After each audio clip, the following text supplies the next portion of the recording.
ಆ ಗ್ರಾಮದಲ್ಲಿ ಕುಡಿಯೋ ನೀರಿಗೆ ಪರದಾಟ ಅಂತೆ. ನೀರ್ ಸಿಗ್ತಾ ಇಲ್ಲ ಅಂತ ಪಾಪ ಸಿಕ್ಕ ನೀರನ್ನ ಕೊಡದು ಈಗ ರೋಗ ರುಜಿನಗಳು ಕೂಡ ಆ ಭಾಗದ ಜನರನ್ನ ಕಾಡ್ತಾ ಇದೆಯಂತೆ. ನಮ್ಮನ್ನ ಆಳುವಂತಹ ಜನಪ್ರತಿನಿಧಿಗಳಿಗೆ ಎಷ್ಟೇ ಮನವಿ ಮಾಡಿದ್ರು ಕೂಡ ಈಗಲೂ ಕೂಡ ಕುಡಿಯೋ ನೀರಿಗೆ ಸಮಸ್ಯೆ ಎದುರಾಗ್ತಾ ಇದೆ. ಇಷ್ಟೆಲ್ಲ ಸಮಸ್ಯೆ ಆದ್ರೂ ಕೂಡ ಯಾರು ಕೂಡ ಆ ಗ್ರಾಮದ ಕಡೆಗೆ ತಿರುಗಿ ನೋಡ್ತಾ ಇಲ್ವಂತೆ. ಹಾಗಾದ್ರೆ ಆ ಗ್ರಾಮ ಯಾವುದು, ಆಗ್ತಾ ಇರುವಂತಹ ಸಮಸ್ಯೆ ಏನು, ಆ ಕುರಿತ ರಿಪೋರ್ಟ್ ಇಲ್ಲಿದೆ ನೋಡಿ.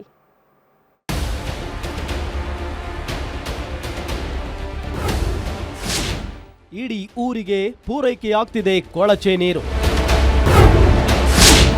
ಎಷ್ಟೇ ಮನವಿ ಕೊಟ್ಟರೂ ಅಧಿಕಾರಿಗಳು ಡೋಂಟ್ ಕೇರ್. ಅಂದಹಾಗೆ ಈ ಗ್ರಾಮದ ಹೆಸರು ತುದಿಯಾಲ ಅಂತ. ಕುಡಿಯೋಕೆ ಸರಿಯಾಗಿ ನೀರಿಲ್ಲದೆ ಅದೆಷ್ಟೋ ವರ್ಷದಿಂದ ಜನ ಪರದಾಡ್ತಾ ಇದ್ದಾರೆ.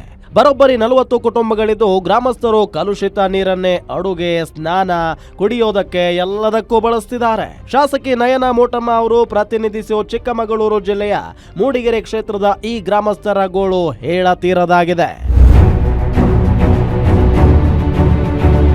ನೀರಿನ ಸಮಸ್ಯೆಗೆ ಕಾರಣ ಏನಂದ್ರೆ, ಊರಿನ ಅರ್ಧ ಕಿಲೋಮೀಟರ್ ದೂರದಲ್ಲಿ ಬಾವಿಯನ್ನ ತೋಡಲಾಗಿದೆ. ಆದ್ರೆ ಈ ಬಾವಿಗೆ ಪಕ್ಕದಲ್ಲಿ ಹರಿಯೋ ಕಾಲುವೆ ನೀರನ್ನ ಪೈಪ್ ಮೂಲಕ ಬಾವಿಗೆ ಹರಿಸಲಾಗುತ್ತೆ.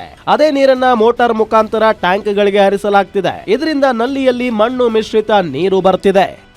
ಅವಾಗ ಆಗಿಂದಲೂ ಕೊಟ್ಟಿದ್ದೀವಿ ಸರ್, ಯಾರು ಇದನ್ನೇ ಮಾಡಲ್ಲ. ಬಂದರೆ ಮಾಡೋಣ ಅಂತಾರೆ. ಅದನ್ನ ತಂದು ಮಾಡ್ತೀವಿ, ಇದನ್ನ ತಂದು ಮಾಡ್ತೀವಿ, ದುಡ್ಡಿಲ್ಲ ಈಗ ಅಂತಾರೆ. ಎಷ್ಟು ಸುಮಾರು ಒಂದು 15 ವರ್ಷದಿಂದ ದುಡ್ಡಿಲ್ಲ ಅಂತಿದ್ದಾರೆ. ಇನ್ನೂ ನಮಗಾಗಿಲ್ಲ. ಒಂದು ಬೋರ್ ಮಾಡಿಕೊಡಿ ಅಂದರೂ ಆಗಿಲ್ಲ. ಇನ್ನು ಪಾಯಿಂಟ್ ಮಾಡಿದ್ರು ಬರಲೇ ಇಲ್ಲ. ಈ ನೀರು ಕುಡಿದು ಹಲವರಿಗೆ ಆರೋಗ್ಯ ಸಮಸ್ಯೆ ಬರ್ತಿದ್ದು ಆಸ್ಪತ್ರೆಗೆ ಅಲೆಯುವಂತಾಗಿದೆ.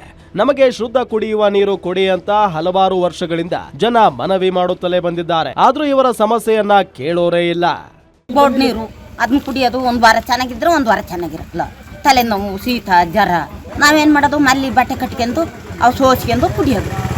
ಚುನಾವಣೆ ಸಂದರ್ಭಗಳಲ್ಲಿ ಮಾತ್ರ ಬಂದು ಮೂಲಭೂತ ಸೌಕರ್ಯ ನೀಡೋ ಭರವಸೆ ನೀಡುತ್ತಾರೆ. ಆದ್ರೆ ಬಳಿಕ ಯಾವ ಜನಪ್ರತಿನಿಧಿಯೂ ಈ ಗ್ರಾಮಕ್ಕೆ ಕಾಲಿಟ್ಟು ಸಮಸ್ಯೆಗಳನ್ನ ಕೇಳುತ್ತಿಲ್ಲ.